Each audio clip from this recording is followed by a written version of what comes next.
Betty, I know that I was raised to work the land. I'm not afraid of hard labor, dirt in my nails. Lily, I'm hearing of these new fortunes. Let's talk about the new album, Sovereign Town. The album sees you return to an acoustic roots format, along with a new band, Liam Keeley, Andrew Fry and Dave Clark. How did that whole concept come about?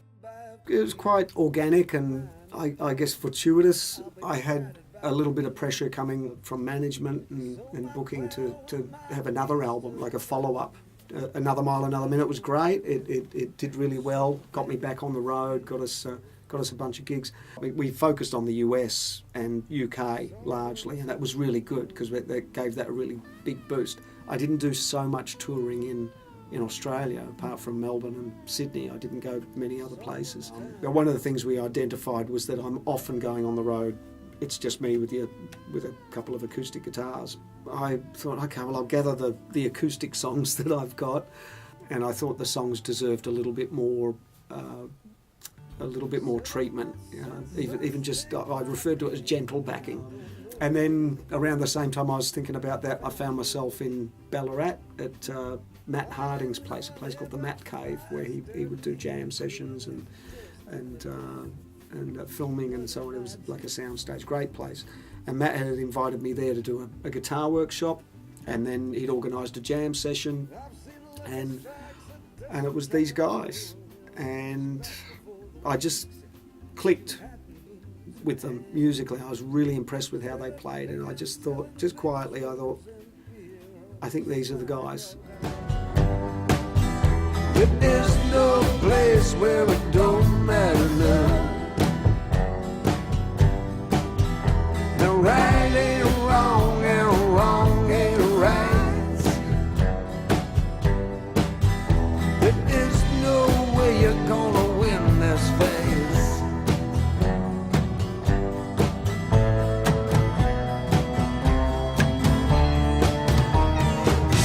Why did you name the album Sovereign Town? That was part of the evolution. So this was out at Ballarat. The song Sovereign Town was half written. I just kept revisiting this one, and it was one of those tunes that was hard to get out. I kind of thought I knew what it was about, but I couldn't quite complete it. The music itself, which I kept playing, and it was mostly this part here.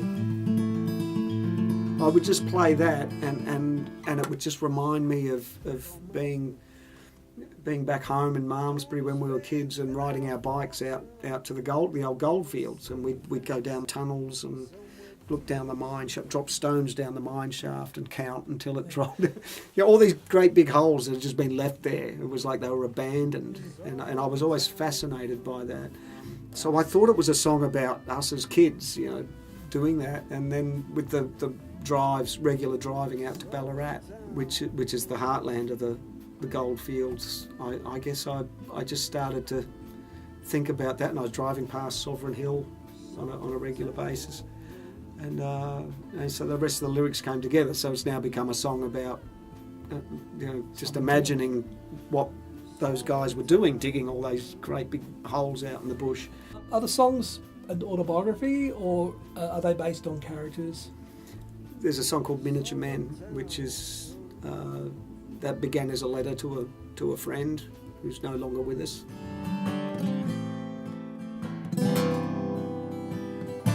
And hell, I miss you, man.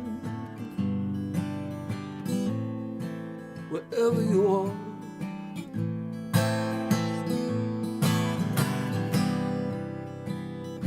And hell, I miss you, man. And I wonder what you'd make of it all.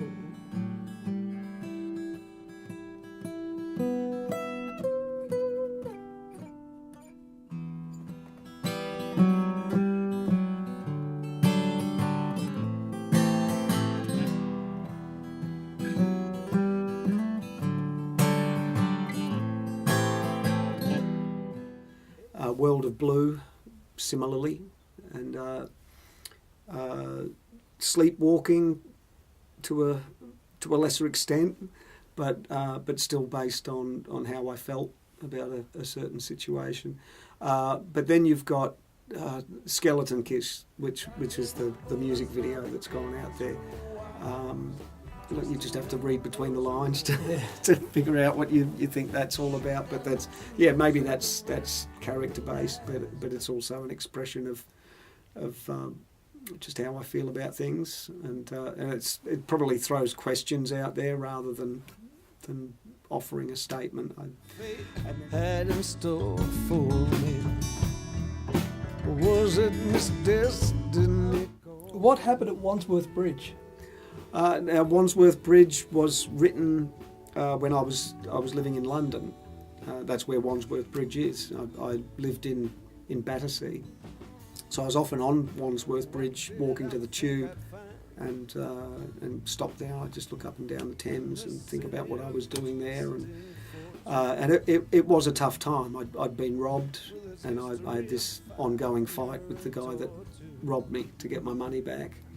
And everything had turned to shit, basically. But I'd made the commitment. I was going to be away. I was living in this place, and I wanted to make a go of it. And I didn't want to come home without having, achieved something. Stuck it out. Yeah, but I had this long distance relationship with my girlfriend at the time, and she had sent me a letter with. I'd get these perfumed letters, and there was one time she sent me a lock of her hair, which believe me, it was very comforting at the time. But I literally was on Wandsworth Bridge with it. Wow. That's where I'd gone to read the letter. Yeah. The album was recorded at Rick Formosa's Pilgrimage Studio in Ballarat. Did Rick serve you up one of his magnificent pastas? Oh yeah, many times. Yeah, we had many feasts there. And I tell you what, his studio is amazing. I could live in that studio. I'm a big fan of Rick's.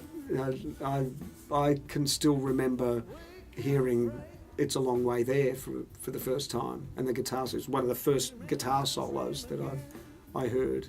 Especially extended ones, and it's played so beautifully from start to finish. And another one of those defining moments of like, that's how a guitar should be played. Yeah. You're touring. Yeah. What's the schedule, and who are the band? I'll be on the road with the album for something like 15 weeks with the US part of it. But it's mostly solo shows, just with the acoustic guitar. But when in Sydney, I have Tim Sampson and Julia Day on bass and drums. And then down here, we're going to do 3 shows with the studio band. Great. So that's going to be at Railway Hotel in Macedon. So that's out where I grew up. Yeah. Right? And then at the Spotted Mallard, and then we'll do one more September 7th in Ballarat. So we will do a Ballarat launch at the Cabaret Club. And then you're off to America. Yeah, over to the States. I have 5 weeks over there, and so that tour is coming together. I've got my blues guitar weekend at Jorma Kaukonen's place, and anyone can sign up for that. By the way, come along. We just jam. It's good fun. It's been 30-something years. Have you reached the Holy Grail? Well, my usual response is I'm just getting warmed up. And what's your motto? Onward and upward. Geoff Achison, it's been a pleasure. Okay. Thanks, mate. Cheers. Wrong ain't a right, and a right ain't a wrong. There is no place where it